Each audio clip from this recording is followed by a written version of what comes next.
신약개론에 대해서 공부하겠습니다. 신약성경을 보게 되면 유대 사람들에 대한 여러 가지 이야기가 나오고, 또 헬라 문화 속에서 유대 사람들이 로마 사람들이 지배를 받으며 살아가는 그 모습을 보게 됩니다. 여러 가지 다른 종파들, 이를테면은 바리새파나 또 사두개파, 열심당원, 에세네파 등이 등장하게 되는데요. 이들은 모두 가능한 모든 방법을 동원시켜서 메시아이신 예수 그리스도의 권위를 무너뜨리려고 애를 쓰는 모습을 신약성경 여기저기에서 보게 되죠. 예수님이 가시는 곳이면은 어디든지 항상 이들과 맞서서 그들의 잘못된 가르침을 깨우쳐 주어야만 했습니다. 대개 유대 종교 지도자들은 종교적인 형식주의에 얽매여 있어서 성경 해석하는 원칙을 모르고 있었습니다. 예루살렘의 성전은 아직도 운영되고 있었고 매일같이 제사도 게을리하지 않았습니다. 사마리아 땅은 아직도 옛날과 같이 천대시 받고 있었으며 유대인들은 사마리아 사람들과 상동하려 들지 않았습니다. 가이사라, 즉 지중해 연안에 있는 항구 도시인데요.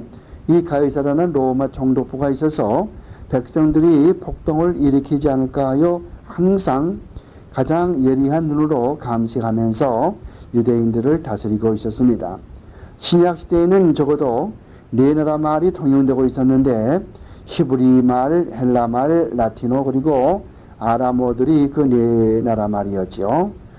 어느 말이 가장 유력했는가 하는 것은 학자마다 다르기 때문에 아직도 결정적으로 어느 나라 말이 가장 많이 유력했다 그렇게 말할 수 없지만은 본인이 연구한 바에 의하면은 헬라 말이 가장 많이 통용되지 않았나 그렇게 생각이 됩니다. 나 어디까지나 도그매틱한 것은 아니고 그렇게 연구한 결과라고 볼 수 있습니다. 그럼 이제 신약성경을 공부하도록 하죠. 신약성경은 구약성경의 연속이면서 또 완성이 되는 것입니다. 신약성경 공부에 들어가기 전에 신약성경의 그 조감도를 좀 보는 게 좋을 것 같아요. 신약성경의 내용을 알아두면은 앞으로 공부하는 데 도움될 것 같아요. 우리 다음 주일에 또 우리가 복음서를 공부를 하고 그 다음에 공관복음 공부를 하고 사도행전 공부하게 되는데, 우선 신약성경의 그 구조가 어떻게 되어가는지, 신약성경은 어떻게 구성되어 있는지 그것을 보자는 말이죠. 우리는 지난번에 구약성경을 통해서 좀 길었지만 여러 가지 각도로 많이 보았습니다. 이제 신약성경에 들어가서 신약계를 공부하면서 신약이 어떻게 구성되어 있나 보자는 말이에요. 우선 신약성경은 모두 27권으로 되어 있는 것은 다 잘 아는 사실이고 구약보다도 훨씬 짧습니다.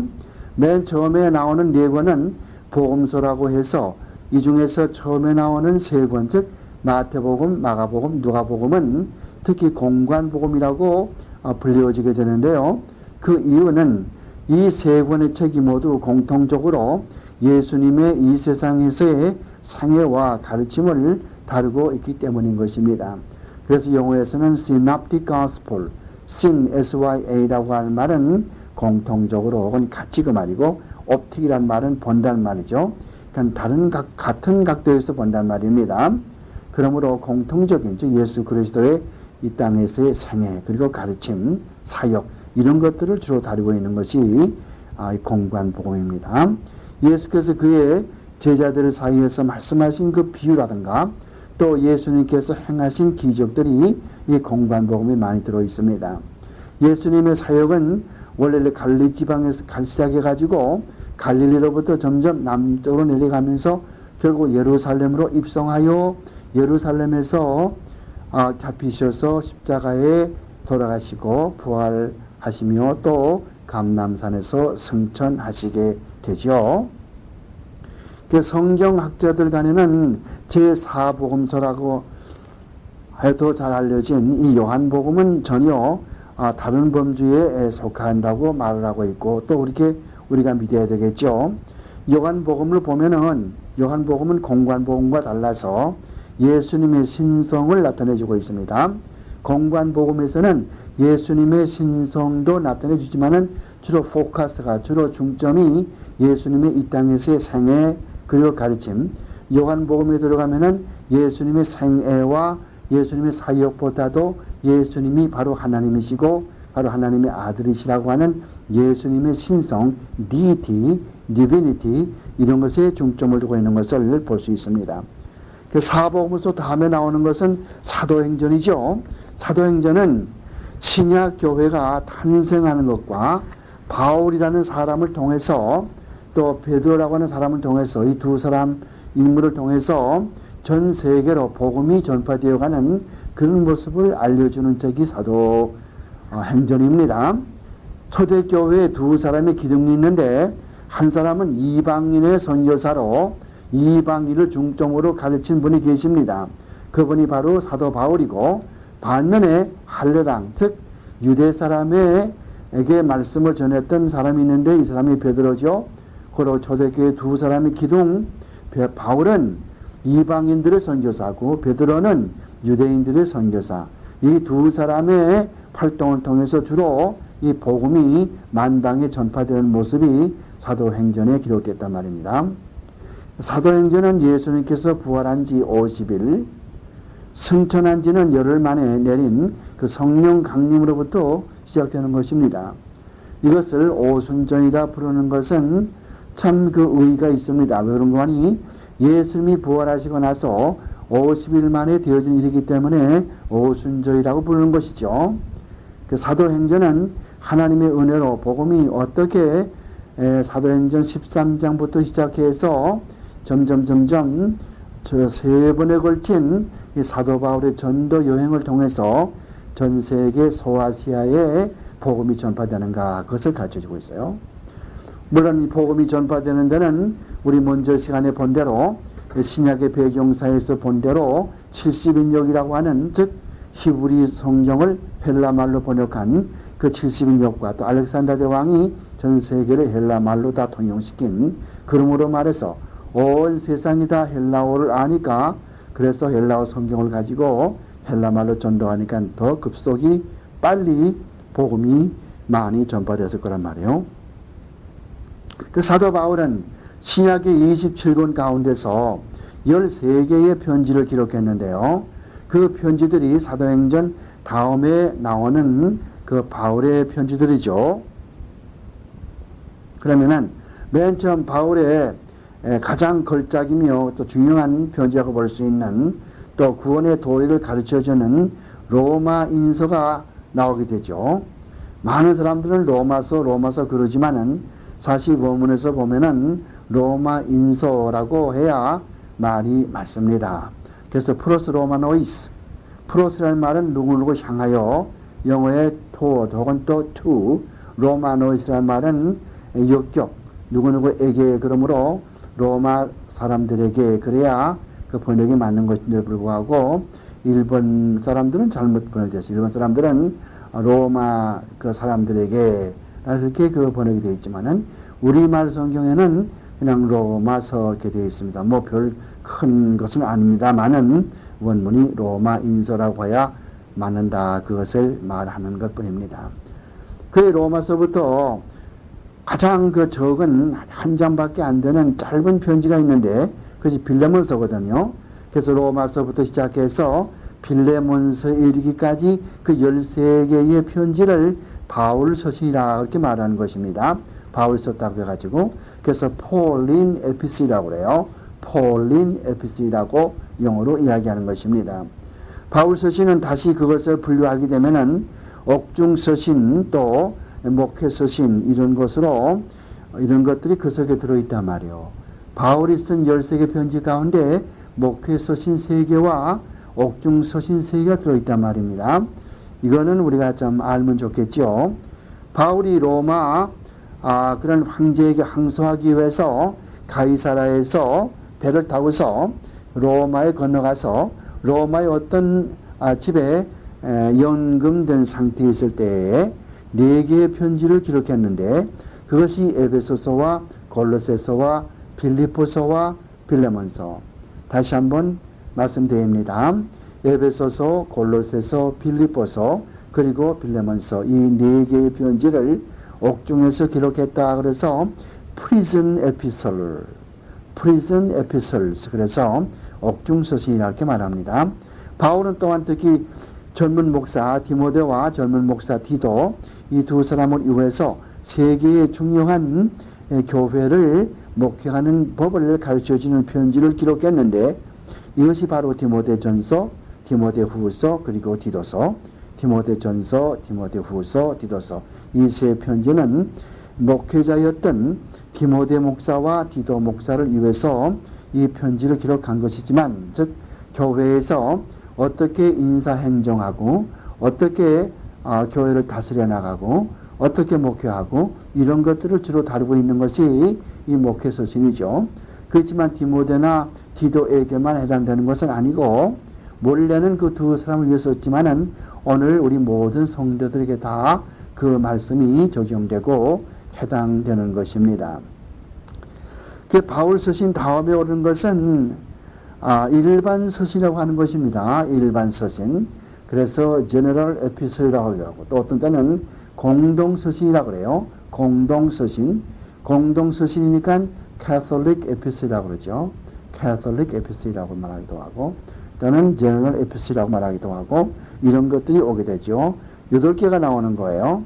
즉 히브리서부터 시작해가지고 히브리서, 야고보서, 베드로전서, 베드로후서, 요한 1서, 요한 2서, 요한 3서, 유다서 8개를 보통 우리가 일반 서신, general epistles 혹은 또 Catholic epistles 또는 공동 서신이라 이렇게 이야기하는 거예요.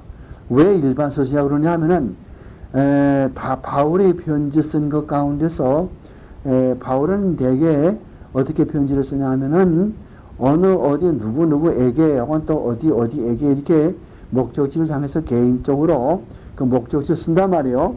근데 여기에 이 공동서신은 앞에 행선지가 없어요. No destination.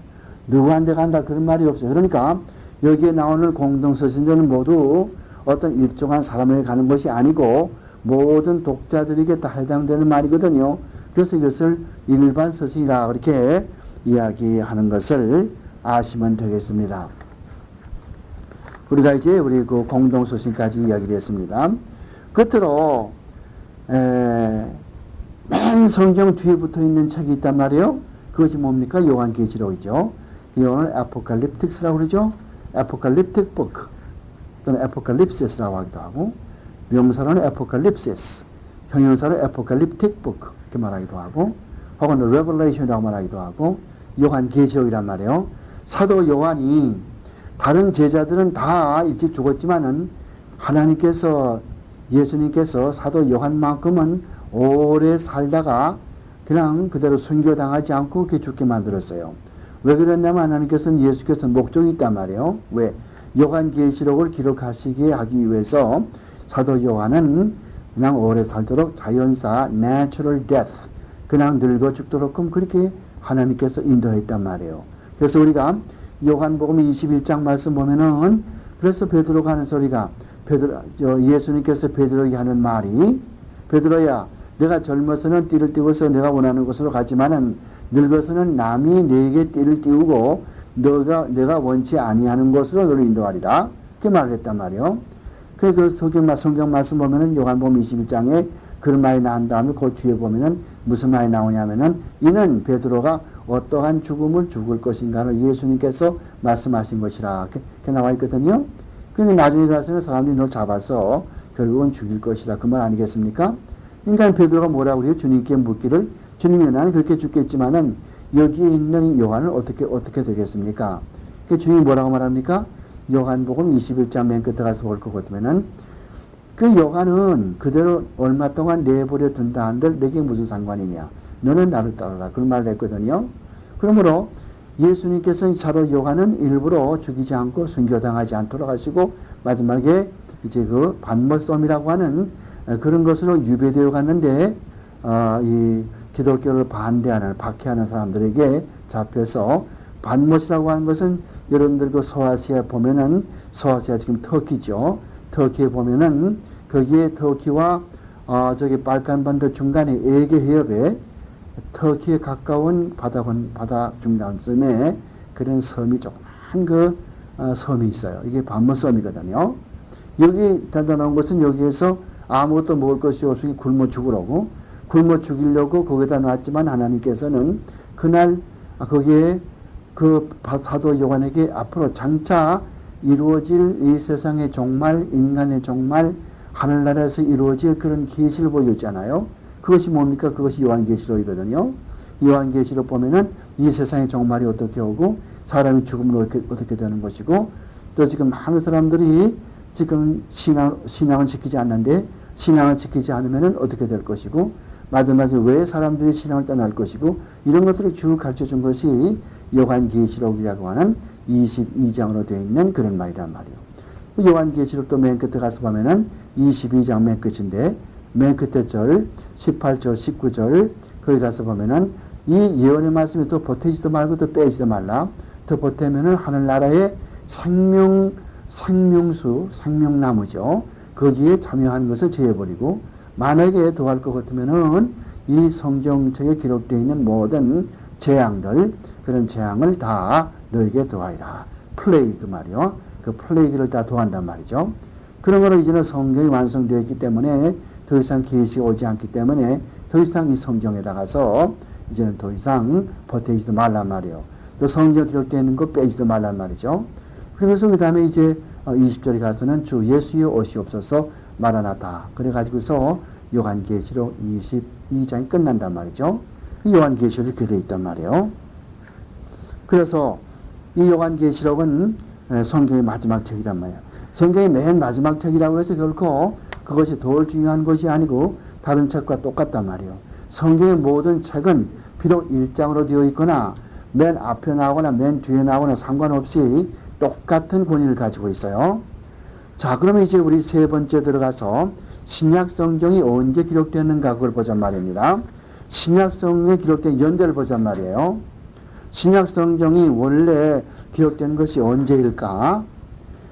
1000년에 걸쳐서 기록된 구약 성경과는 달리 이 신약 성경은 모두 100년 이내에 기록된, 즉 비교적 짧은 기간 동안에 기록되어 있다 그 말입니다.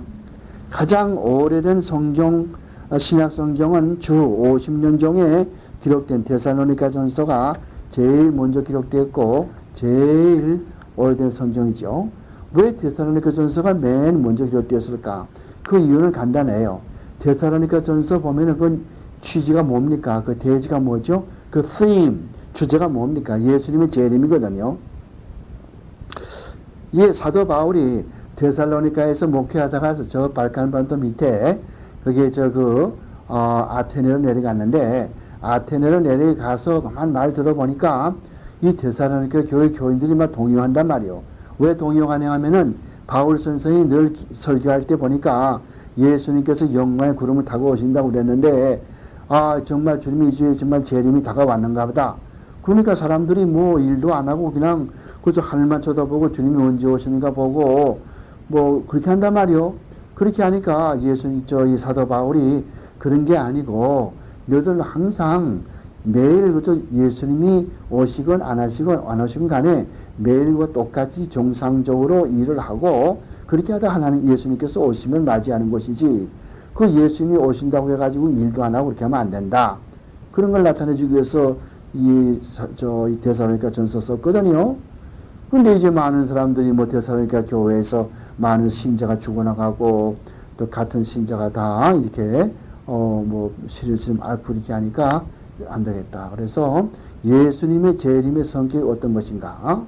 그래서 데살로니가 전서 5장 가서 3절인가 4절 가서 보면 그런 말씀 있지 않습니까? 무슨 말이 있어요? 사랑하는 형제들아, 너희에게는 예수 그리스도께서 결코 도적까지 임하지 못하리니 이는 너희가 어두움에 있지 않고 빛 가운데 있습니다. 그런 말씀이 데살로니가 전서 5장 4절에 그런 말씀이 있거든요.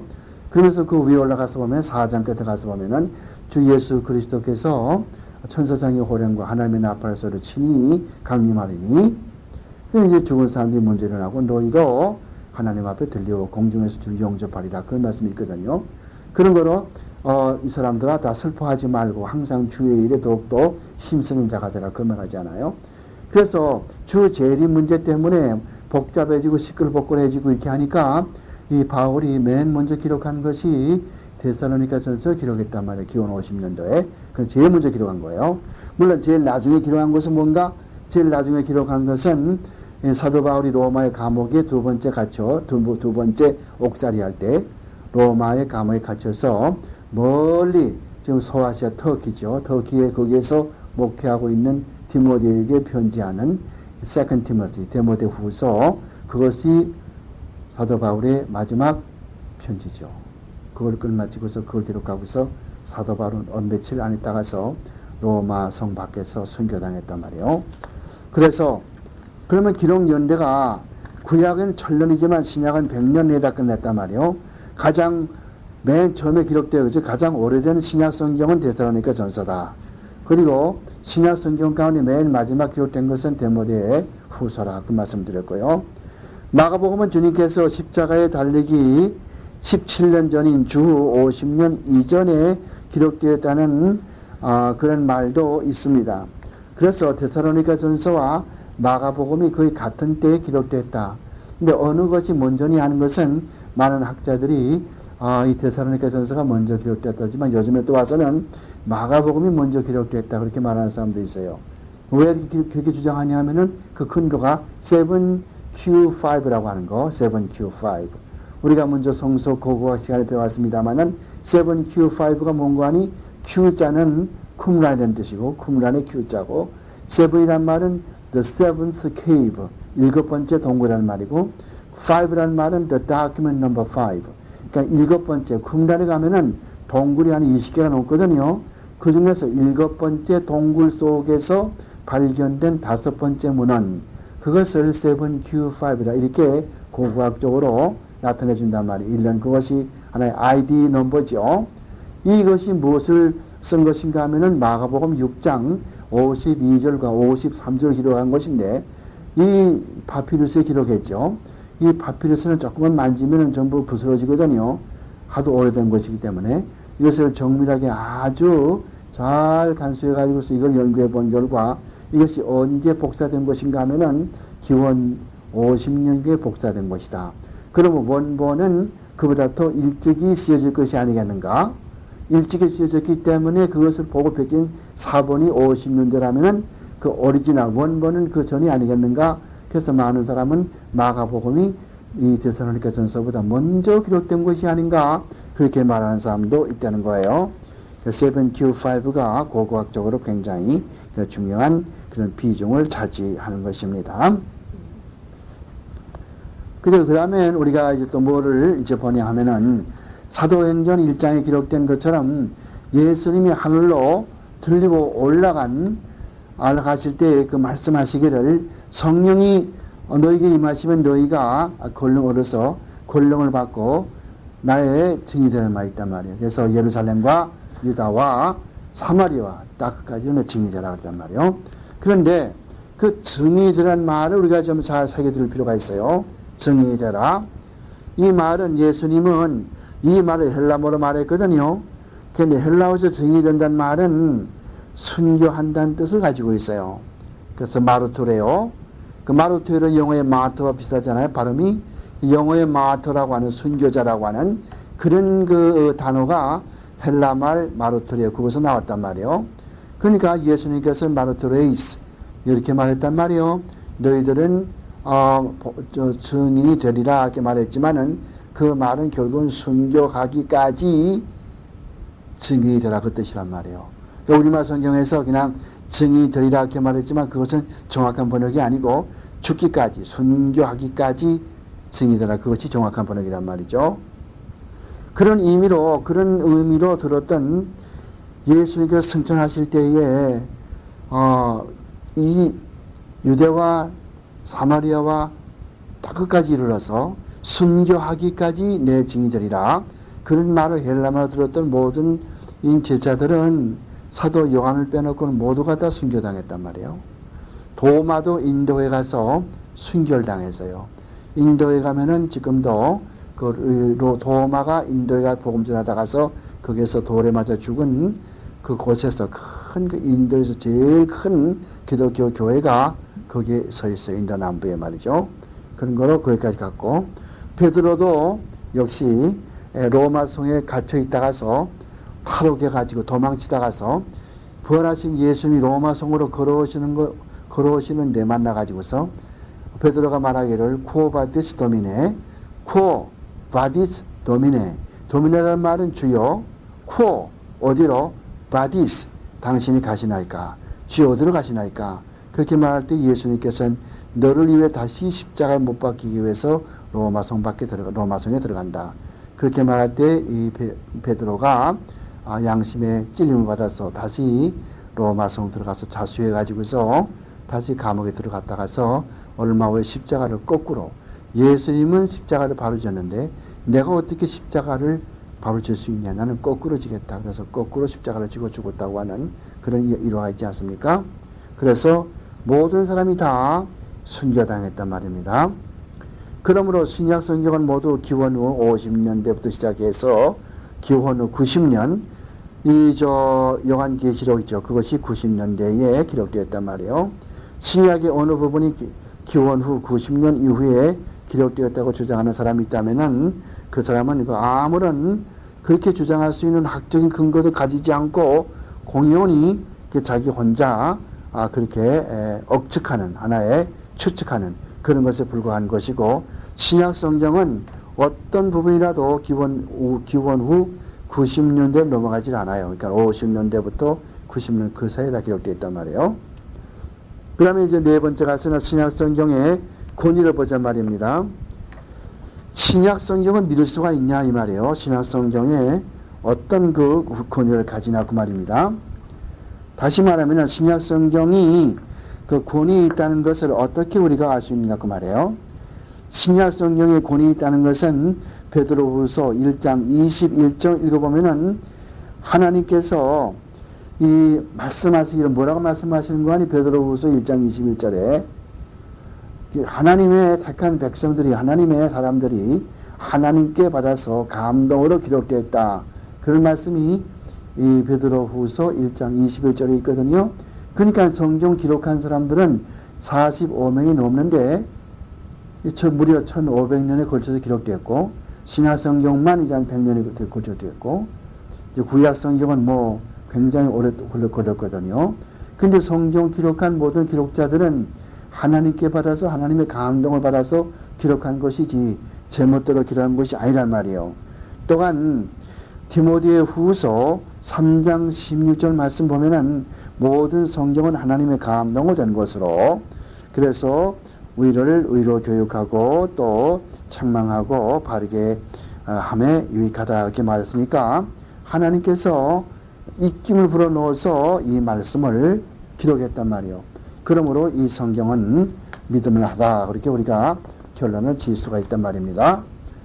지금 보면 요즘이야 뭐 그런 거 믿습니까? 요즘에는 뭐 아무리 이렇게 줘도 사람들이 믿지 않아요. 성경에는 잘못이 많다고 그러고, 뭐 볼트만 같은 사람도 그렇고 파르트 같은 사람도 그렇고, 칼 파르트 같은 사람은 스위스의 학자인데 성경은 잘못투성이고 사람이 기록했기 때문에 인간적인 요소를 배제해야만 참다운 하나님의 뜻을 알 수 있다, 그렇게 말하는 사람이 파르트고, 볼트만도 마찬가지예요. 볼트만도 성경에는 신화가 많이 있기 때문에 그 신화적인 요소를 배제하라. 그래서 그 사람이 이야기하는 것은 비신화화, 영어로 demythologization, 우리말로 비신화화, 신화적인 요소를 다 제거해 보이란 말이에요. 가령 예수님께서 나인성 과부의 아들을 살렸단 말이에요. 그거는 실제로 있을 수 없는 일이기 때문에 그것은 빼보이란 말이에요. 베드로가 물 위에 걸어왔단 말이에요. 어떻게 사람이 물 위로 걸어갈 수 있는가? 그리고 그것은 믿겨지지 않으니까 빼버리고, 나사로가 죽었다 살아났지, 그것도 거짓말이니까 빼버리고, 예수님이 죽었다 살아났지, 그것도 거짓말이니까 빼버리고, 그리고 이와 같이 모든 그 이성으로 판단해가지고 옳지 않은다 빼버린다, 이것을 주장하는 사람이 볼트만. 요즘에는 그렇게 성경의 권위를 무시하는 사람들이 많이 있단 말이에요.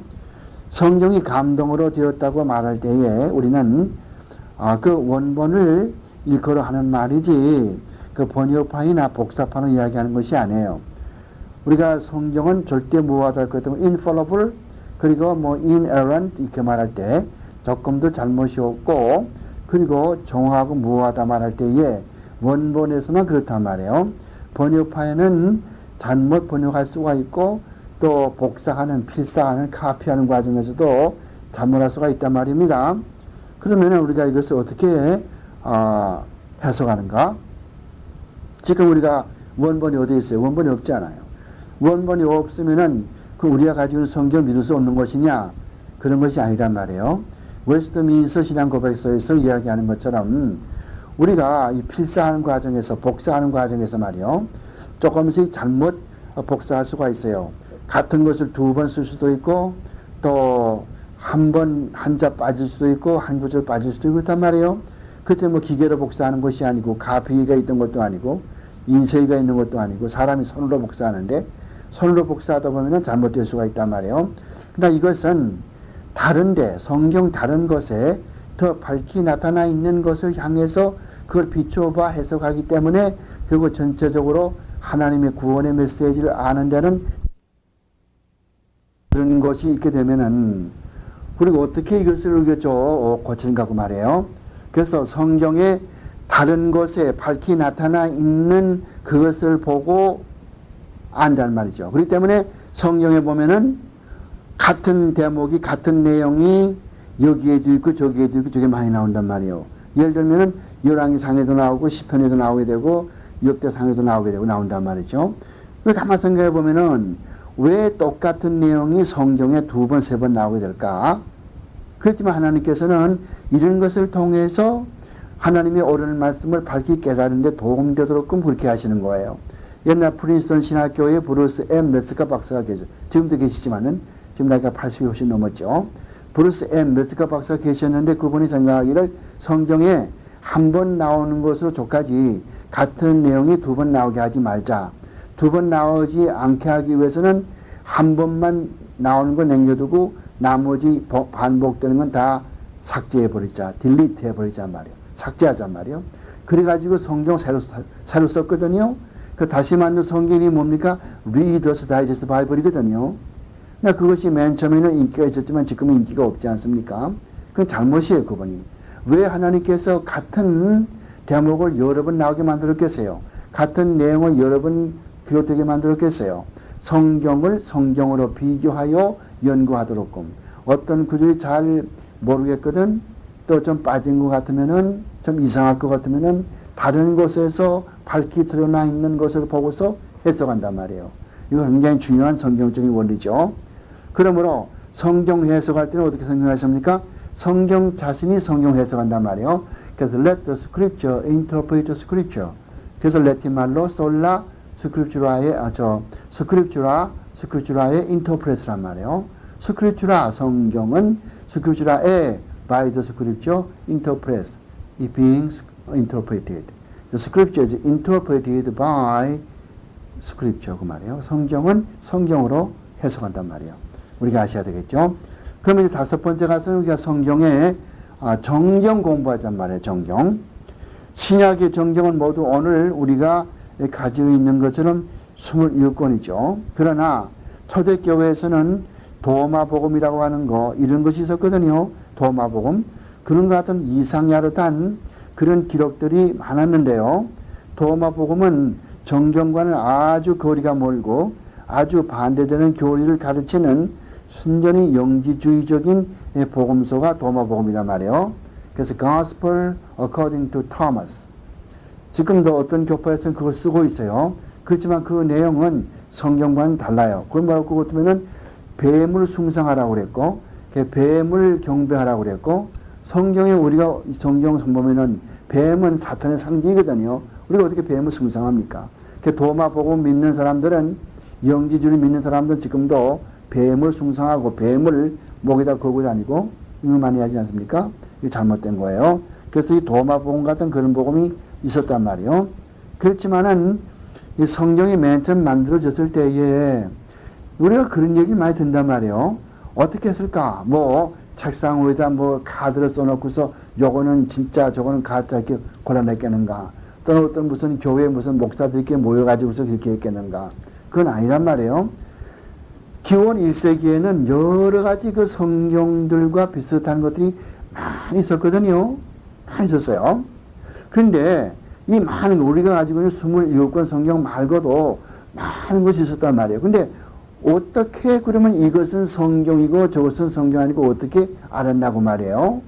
그것은 어떤 개인 한 사람이 그것을 결정한 것이 아니고 어떤 무슨 뭐 신부들이나 목사들이 모인 가운데서 투표해서 이렇게 된 것도 아니고 말이죠. 성경이 쓰여지고 모든 게 쓰여진 것 가운데서 하나님의 감동으로 된 것은 하나님께서 어떻게 역사하시는 거 하니 모든 사람에게 널리 그것이 읽혀지도록끔 그렇게 역사해 줬거든. 맨 처음에 시작할 때는. 그러니까 사람이 이것은 정경이고 이것은 위경이고 이것은 외경이다. 그렇게 정하기 전에 이미 벌써 각 교회 여기저기에서 모인 교회 그때 교회에 뭐 집안에서 모이고 뭐 들에서 모이고 여기에서 모이고 따로따로 모이지 않았겠어요? 핍박을 피해가지고 말이요. 거기서 널리 읽혀지는 거예요. 널리 읽혀지면 그래서 점점 그것이 결국은 이 정경을 굳어진 거거든요. 그래서 그 원칙이 어떻게 원칙이냐면은 대개 보면은 사도들이 쓴 것을 가장 우선 취급했다고. 사도들이 쓴 거. 그 apostolacity. 그래서 사도들이 썼냐 안 썼냐 말이에요. 사도들이 쓴 것이면은 우선 일단은 이것은 의심 없이 받아들이고 그렇게 했단 말이에요. 근데 어떤 것은 사도들이 썼다고 가명으로 써가지고서 사실 바울이 썼다. 바울이 안 쓴 건데 바울 쓰지 않은 건데 바울 썼다고 가명으로 쓴 그런 것도 있거든요. 이런 것은 이제 위경이라고 하거든요. 위경이라고. 그건 대부분 보면 안단 말이에요. 그래서 이 사도들이 쓴 것을 1등을 하고. 그 다음 두 번째는 교리가 일관성이 있냐. cohesiveness. 이 교리가 일관성이 있냐 말이에요. 그러니까 다른 성경에서 이야기하는 것과 똑같은 걸 말하고 있느냐. 다른 성경에서 말하는 것이 아니고 그와 영 동떨어지만 하나. 예를 들어 그것 때문에는 아까 도마복음 같은 거. 다른 성경에서는 뱀을 승상한 말이 없지 않아요. 근데 도마복음 같은 거 이거는 뱀을 승상하라고 그랬거든. 이게 잘못된 거 아니겠어요? 배척해 보이는 거죠. 그런 거로 교리가 일관성 있냐. 다음에 세 번째가 뭐냐면 universality. 얼마나 널리 전파되고 있나. 얼마나 널리 읽혀지고 있나. 이 세 가지. 그래서 사도성, 그 다음에 그 교리 일관성, 보편성. 이 세 가지를 보고 사람들이 교회마다 모여가지고 읽었단 말이에요. 옛날에 저 사람들은 뭐 두루마리처럼 이 성경은 두루마리 같이 되어 있으니까 그걸 읽어주고 그 다음 주일은 또 다른 교회로 예를 들어 것 같으면은 이번 주일은 빌라델비아 교회에서 읽고 그 다음 주일은 그것을 사대교회로 가져가고 그 다음 주일은 라오디아 교회로 가져가고 그 다음 그건 에베소 교회로 가져가고 그 다음에 또 두아디아 교회로 가져가고 이렇게 빈빈 돌면서 이렇게 그 서큘레이션 그렇게 하면서 읽었다는 거예요. 그러면서 이제 점점 전파되는 거죠. 그러니까 신학생이 정경 그럴 때에 사람이 정한 것이 아니란 말이죠. 하나님께서 그렇게 역사하는데 사람들이 그 교회 지도자들이 사도들이 썼느냐 그리고 교리가 참 다 맞느냐 일관성 있느냐 그리고 얼마나 넓히 읽히고 있느냐 이런 것을 보고서 점점 교회에서 읽히게 되고 이게 점점 굳어지면서 자동차 spontaneously 그냥 자동적으로 이것이 점점 정경을 굳어갔단 말이에요. 그러면서 이단들이 자꾸 들어오게 되니까 이단들이 들어오고 초대교회 말이요. 초대교회 기원 1세기, 2세기 얼마나 이단들이 많습니까?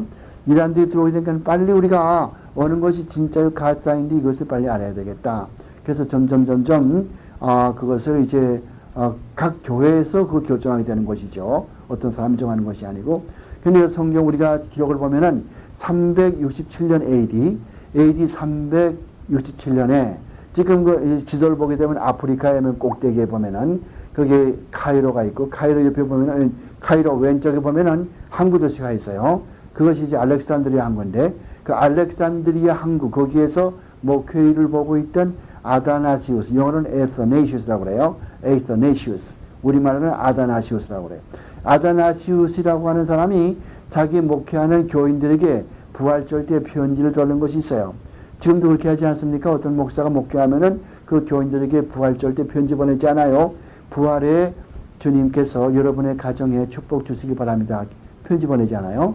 그런 편지를 보내면서 우리가 성경 읽읍시다. 성경은 이것이니 마태복음, 마가 쭉 기록해가지고서 요한계시록까지 즉 우리가 가지고 있는 그 성경 순서대로 맨 처음에 기록이 남아있는 것이 이 아다나시우스라고 하는 사람이 자기 교인들에게 보낸 편지에다가서 처음으로 오늘 우리와 같은 똑같은 순서로 신약성경 27권을 기록했다고 말해요.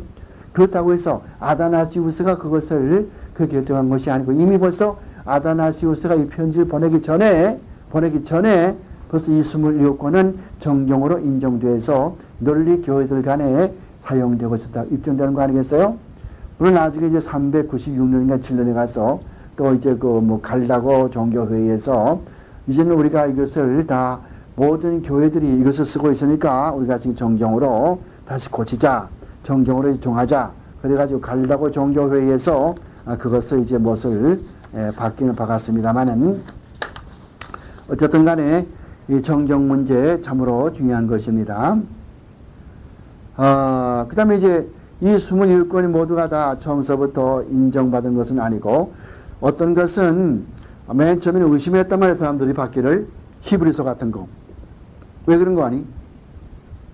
히브리서는 맨 앞에 사도 바울이 기록했단 말이 없잖아요. 히브리서 맨 처음 이어는 무슨 말이 나옵니까? 옛날 옛적에 선지자들을 통해서 우리에게 하시던 말씀이 이 마지막 때에 그의 아들 예수로 말미암아 우리에게 전파되어서 이렇게 시작되거든요. 그러므로 바울의 이름이 없으니까 이것은 믿을 수 없다. 그래서 맨 처음에는 히브리서를 받아들이지 않은 경향들이 얼마 동안 있었지만은 나중에 받아들이게 되었고, 야고보서는 왜 안 받으느냐 할 것 같으면은 여기 보면은 행함을 강조하는 것 같고 믿음을 강조하는 것 같지 않다. 즉 우리가 믿음을 통해서 은혜로만 구원받는데 야고보서에 보면 행함이 없는 믿음은 죽음이다. 그러니까 자꾸 행함을 강조하는 것 같단 말이에요. 그러니까 초대교회에서 야고보서 때문에 문제가 생겼고 특히 16세기에 들어와서 마틴 루터는 야고보서를 배척했단 말이에요. 야고보서는 성경으로 오늘까지 전달되어 왔지만은 성경으로 믿고 싶지 않다 이렇게 말했거든요.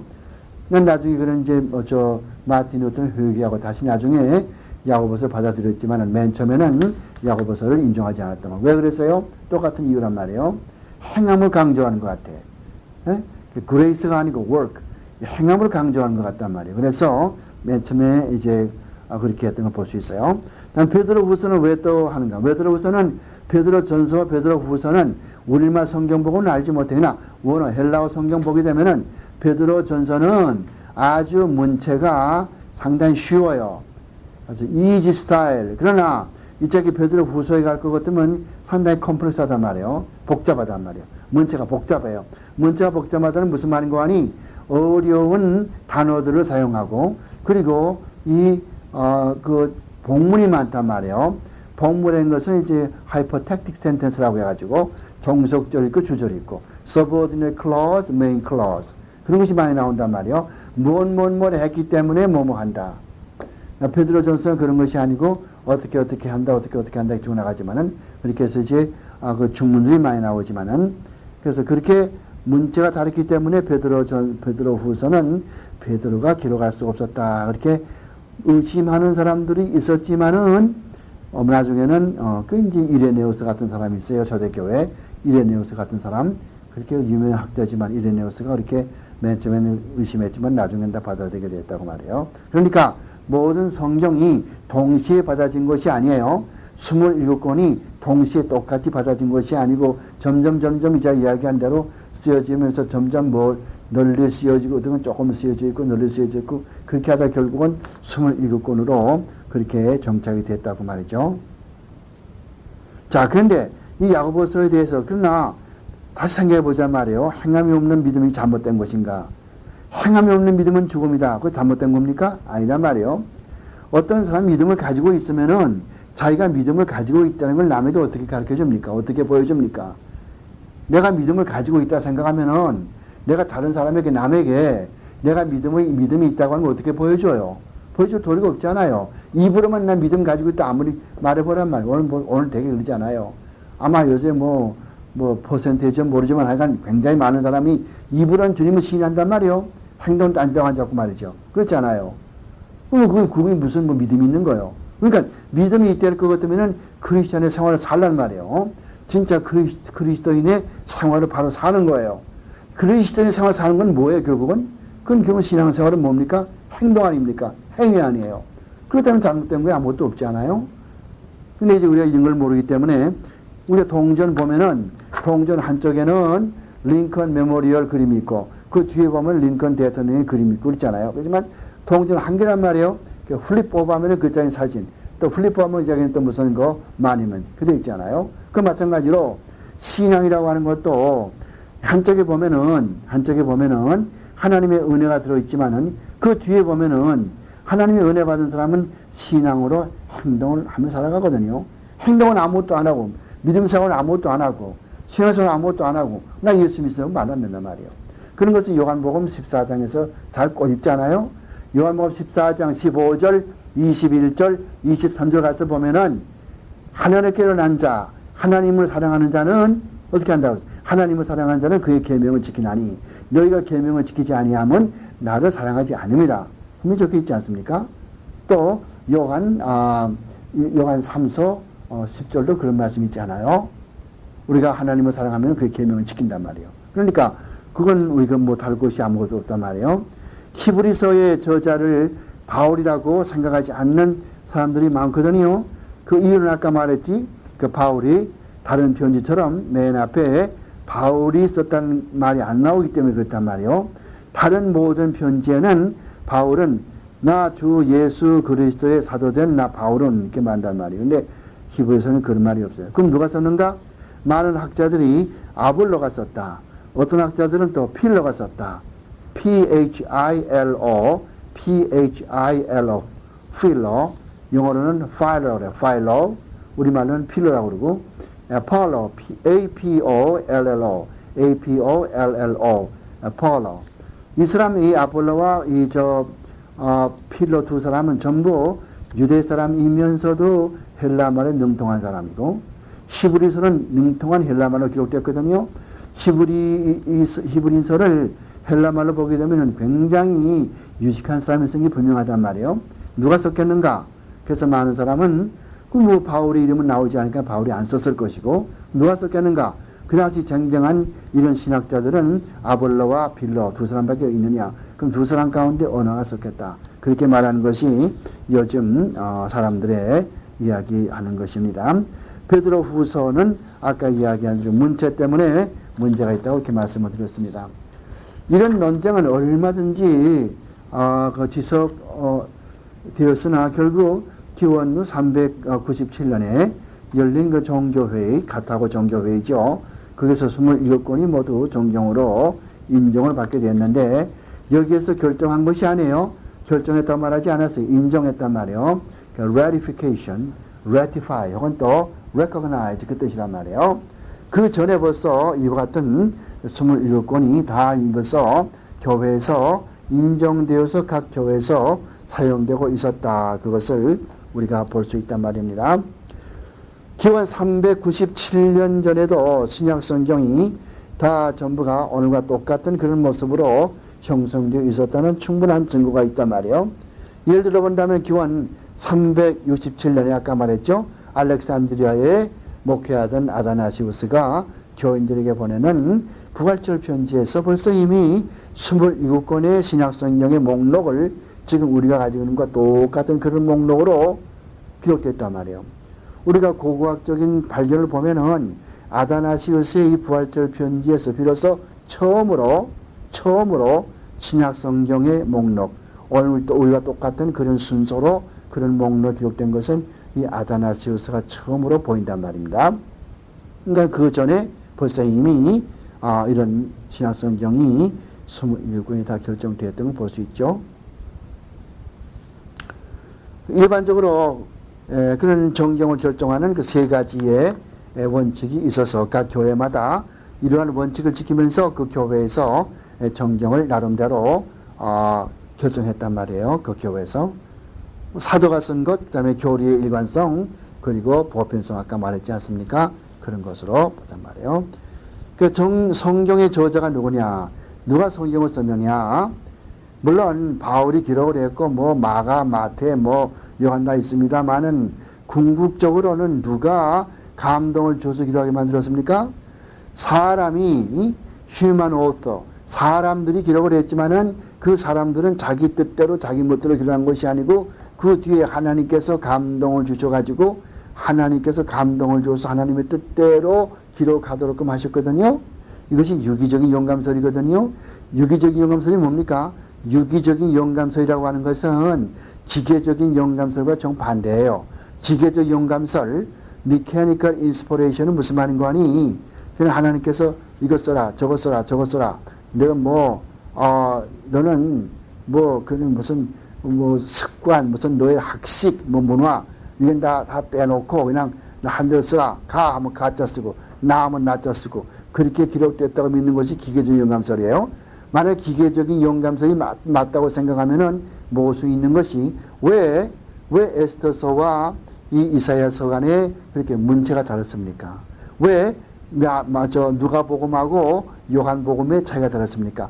누가복음은 굉장히 이것은 어렵고 참 유식한 단어를 썼고 문체가 복잡한데 요한복음 왜 이렇게 간단하고 단순합니까? 왜 이 단어가 단순하고 문법이 단순합니까? 설명이 안 되잖아요. 설명이 안 되거든요. 그러므로 이런 기계적인 영감설은 이것은 오늘날 그것은 서지를 못해요. 그러면 뭐 통용되나 하면은 유기적인 영감설, organic inspiration, 유기적인 영감설. 그것은 뭐인가 하니 성경 저자들이 하나님이 택해서 성경 저자들을 세웠지만은 하나님이 성경 기록하게 할 때는 그 저자들의 학식이나 배경이나 취미나 문화적인 배경 이런 것들을 살리시면서 하나님의 뜻에 맞게 하나님의 영감을 주어서 성경을 기록하게 만들었다. 이것이 유기적인 영감설이요. 유기적인 영감설 그것을 우리가 믿지 않습니까? 그래서 결국은 누가 성경 기록한 것이에요? 사람이 기록했다고 그러지만은 하나님께서 기록하도록끔 그렇게 성령의 감동을 주고 인도했기 때문에 하나님이 정경의 저자란 말입니다. 그 다음에 6번째 신약 성경의 사본들을 보자 말입니다. 자, 이 파피루스라고 하는 것이 있고 또 그 다음에 양피지가 있고 그 다음에 오스트라콘이 세 가지가 있어요. 이것이 writing material, 필기도구란 말이에요. 기본 1세기 성경, 신약 성경 기록될 당시에 팔레스타인의 필기도구는 이런 것도 있단 말이에요. 나일강 근처에서 나일강의 강원도에서 많이 번성하는 이런 갈대 같은 그런 거, 그것을 껍질을 벗겨 가지고 있어 껍질을 말리는데 이렇게 위에서부터 아래로 쭉 이렇게 또 이렇게 놓고 또 왼쪽부터 오른쪽까지 이렇게 쭉 옆으로 이렇게 놓고, 그러니까 이렇게 위에서부터 아래로 또 왼쪽에서 옆으로 이렇게 자꾸 놔가지고서 그래서 한 장을 또 말리고서 만들고 또 한 장 만들고 그 다음에 이것을 속장, 녹장 이렇게 옆으로 쭉 이어나간단 말이에요. 이어나가면서 글을 쓰는 거예요. 글은 무슨 글인가 할 것 같으면은 숯검딩에다가서 그걸 물에 타가지고서 나일강에서 나오는 이 파피루스 나무를 파피루스 초목이죠. 그 풀을 이렇게 비스름하게 diagonally 비스름하게 비워가지고서 그리고 그걸 이제 찍어서 쓴단 말이에요. 그게 얼마나 오래 가겠어요? 6년만 갈 것 같으면 벌써 다 희미해진단 말이에요. 그렇기 때문에 옛날 사람들은 사본들을 6년만 되면은 다 땅속에 묻든가, 물론 복사 먼저 해놓고 말이죠. 카피해놓고 복사해놓고 땅에 묻든가 불에 태웠단 말입니다. 그래서 이런 파피루스가 있어요. 이 파피루스는 장점이 쉽게 구할 수가 있지만은 단점은 이게 너무 브리털, 너무 이렇게 잘 부러지기 때문에 조금만 갖고 두면 부러져 버리고 또 비만 조금만 다 망가져 버리고 그런 단점이 있어요. 그 다음에 무슨 도구가 있냐 할 것 같으면 양피지, 영어로는 이제 파처먼트라고 그러고 라틴 말로는 벨룸, V-E-L-L-U-M, 벨룸이라고 하는데요. 이 벨룸, 이 양피지는 이제 양을 잡아서 하나님께 제사 드릴 때에 그 양의 가죽, 그것을 이제 얇게 이렇게 손질해 가지고서 거기다 글을 쓰는 거예요. 이건 좀 오래 가겠죠. 그 다음에 세 번째 어떤 도구가 있냐면 오스트라콘. 오스트라콘이라는 것은 복수는 오스트라카, 단수는 오스트라콘 그러는데 이 오스트라콘은 어떤 것이냐면 이제 물동이 같은 거, 무슨 김치독 같은 거, 이런 독 깨진 거, 이 항아리 깨진 거, 이런 깨진 조각, 이것을 오스트라콘 그래요. 우리 말로는 폐각, 조개 폐자하고 껍질 각자, 그래서 폐각이라고 그러는데 이런 거 있단 말이에요. 이 오스트라콘은 어디서 쓰냐 할 것 같으면 간단한 메시지, 당신 나하고 몇 시에 만나자, 이런 거 간단한 내용 쓸 때는 오스트라콘을 한단 말이에요. 마사다에서 이스라엘 군대가 로마와 싸울 때, 자살할 때에 그때 그 제비를 뽑았는데 그 제비 뽑을 때 쓴 것이 뭐냐면 오스트라콘이란 말이에요. 폐각이란 말이에요. 그러면 성경은 주로 어디에 쓰여지는가? 주로 보면은 파피루스와 파치먼트, 이 양피지에 기록된단 말이에요. 그렇다고 오스트랄콘이 안 쓰여진 건 아니에요. 오스트랄콘에도 쓰여지지만은 그것은 큰 조각지, 깨진 큰 조각지를 쓸 수 있고 조그만 조각지 어떻게 글을 쓸 수 있겠어요? 그런 것 성경은 대부분 어디에 씁니까? 양피지나 파피루스에 기록된다. 그것을 우리가 이제 보면 되겠습니다. 그래서 이 성경에 지금 우리가 성경 사본은 없고 많이 있지만 원본은 없지 않습니까? 원본은 없단 말이에요. 그래서 오늘 우리가 가지고 있는 건 모두 사본들 뿐 아니겠습니까? 그 사본들은 1500년대에 독일의 그 발명가 요하네스 구텐베르가 인쇄기를 발명하기 전까지는 늘 손으로 썼거든요. 뭐 인쇄기 발명한 다음에 자꾸 개석에 찍어 나왔지만은 그 필사하는 과정에서 베끼는 과정에서 약간의 실수가 있었을 것이라고 생각할 수가 있지 않습니까? 그래서 오늘날 본문 비평가들은 가장 원본에 가까운 사본들을 찾기 위해서 여러 사본들을 놓고 비교 연구한단 말이에요. 그래서 가장 대표적인 기관이 어디입니까? 영국의 서쪽에 있는 맨체스터 대학교의 유니버시티 맨체스터 존 라일랜드 라이브러리, 존 라일랜드 도서관에서 이런 일을 맡아가지고 한단 말입니다. 이 사람들은 사본들을 다 수집해 가지고서 번호들을 다 붙여놓고서 이걸 하나씩 대조하면서 어느 것이 가장 원본에 가까운가 그것을 연구한단 말입니다. 그러니까 신약 성경 기록자들에게는 사용 가능했던 필기도구라 이런 것은 아까 얘기했지만은 그 파피루스와 그런 이 파치먼트, 양피지, 그 다음에 또 오스트랄콘이 세 가지가 있다고 말했어요. 그러면 처음에는 성경책이 두루마리 형태로 나왔지만은 파피루스 한 장을 다음 장 연결시켜 쭉 옆으로 계속해서 옛날에 국민학교 졸업식 할 때 답장, 송사, 답사 읽을 때처럼 기다 막 옆으로, 그리고는 구약 성경처럼 두루마리로 되어 있단 말입니다. 그러나 기원 4세기부터는 코덱스가 나오게 되죠. 코덱스라고 하는 것은 오늘날 우리 책처럼 생긴 거예요. 책처럼 여러 파피루스를 다, 또 양피지를 다 여러 장을 포개놓고 그 송곳으로 찔러가지고서 그 이제 실로 꼬매는 거죠. 오늘 책이란 말이에요. 그래서 코덱스의 복수는 코다이시스인데 이런 것들이 나오게 됐단 말이에요. 지금 대형박물관 30호실에 갈 것 같으면은 가장 오래된 코덱스 두 개가 있어요. 그게 뭐인 거 아니? 알렉산드리아 코덱스하고 기원 4세의 것이에요. 또 역시 기원 4세의 것인 시네사본 코덱스가 있습니다. 이런 것들은 모두 보면 한 장, 한 페이지에 이 세 칼럼으로, 이 세 줄로 위에서 아래로 이렇게 여기 하나 또 중가운데 하나 옆에, 그러니까 왼쪽에 한 줄, 중간에 한 줄, 오른쪽에 한 줄 쭉 내려오면서 썼는데 어떻게 쓰냐면 전부 대문자로만 쓰고 구두점도 무슨 펑츄에이션 마크, 무슨 물음표도 없고 따옴표도 없고 무슨 맞춤표도 없고 전부 대문자로만 쭉 기록했단 말이에요. 마치 우리말의 문과 같으면 Jesus is now here 그럴 때 그 전부 다 붙여놓을 것 같으면 Jesus is now here. 예수님 지금 여기 계신다. 그러지만 또 다르게 보면은 Jesus is nowhere. 예수님은 아무래도 안 계신다. 그렇게 된단 말이에요. 그런 식으로 참 복잡했어요. 우리말로 볼 것 같으면은 아버지 가방에 들어가신다. 아버지가 방에 들어가신다면 좋지만은 아버지 가방에 들어간다 할 것 같으면 또 다르지 않습니까? 붙여놓으니까 그런 식으로 맨 처음에 기록된 것이 마지막에 점점 고쳐진 거예요. 그래서 이 모든 코덱스들은 기호가 붙여져요. 기호가. 그래서 알렉산드리누스 코덱스는 A자 붙죠. 신약성경 공부할 때 A자가 나오면 그것은 알렉산드리아 사보이라 하는 말이에요. 그렇게 쭉 붙여져 되는 거예요. 그 다음에 마지막으로 공부할 것은 원어 지식이 얼마나 중요한가고 말이에요. 원어 지식이. 많은 사람은 신약 성경 공부할 때에 원어 지식이 필요 없다고 생각하지만은 신약을 공부할 때 헬라어가 정말 필요합니까? 정말 필요하지요. 누구든지 신약을 진지하게 연구하려는 사람은 반드시 헬라어를 알아야 된단 말입니다. 그 다음에 누구든지 신약을 깊이 연구하려면 신약 헬라어를 모르고는 안 되죠. 그렇지 아니하면 특히 성경 해석에서 미스를 많이 하고 오해를 많이 끌고 남을 잘못 가르치거든요. 성경 잘못 해석하면은 다른 사람에게 잘못 가르치게 되고 그럼 결국 형제를 오도하지 않습니까?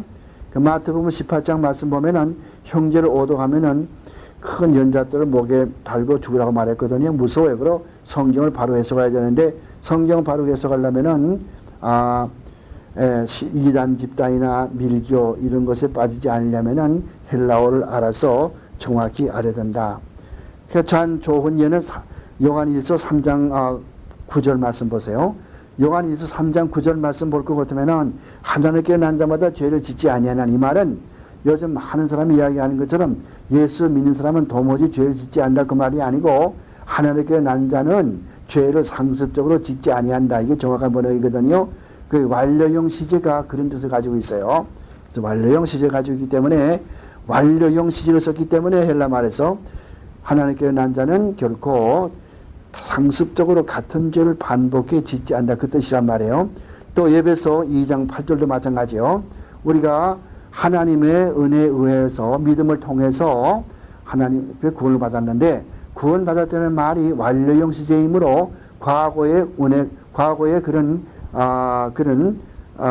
그 구원받은 것이 그 결과가 영원토록 남아있다. 변하지 않는다. 그러므로 한 번 구원받은 사람은 결코 구원을 잃지 않는다. 그런 거는 얼마나 중요합니까? 헬라 말이.